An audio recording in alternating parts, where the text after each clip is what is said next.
Dengan gugurnya Ismail Haniyeh di Iran akibat serangan Israel, Hamas akan memilih pemimpin yang baru.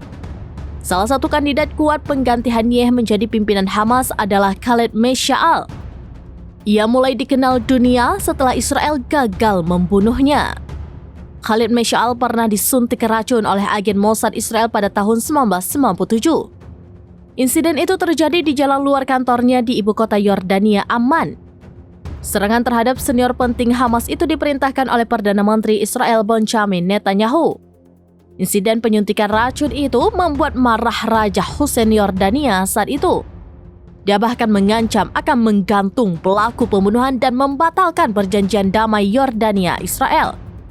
Merespon ancaman tersebut, Netanyahu kemudian memberikan penawar racun. Sejak saat itu, politikus Palestina kelahiran 1956 itu dianggap sebagai salah satu pahlawan perlawanan Palestina. Pada tahun 1999, Meshaal dipenjara sebelum diusir dari negara itu. Dia menetap di Qatar lalu pindah ke Damaskus di tahun 2001 untuk mendirikan kantor pusat permanen baru Hamas. Pada tahun 2017, di akhir masa jabatan terakhirnya sebagai kepala biro politik, Meshaal mengundurkan diri dan digantikan oleh Ismail Haniyeh. Bagi rakyat Palestina, Meshaal dan semua pemimpin Hamas adalah pejuang pembebasan dari pendudukan Israel. Sumber Hamas mengatakan Meshaal diperkirakan akan dipilih sebagai pemimpin tertinggi untuk menggantikan Haniyeh.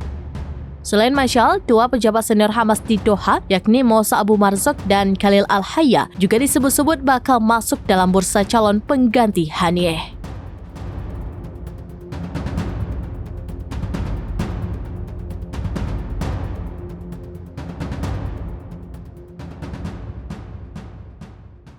Download Tribun X sekarang, menghadirkan lokal menjadi Indonesia.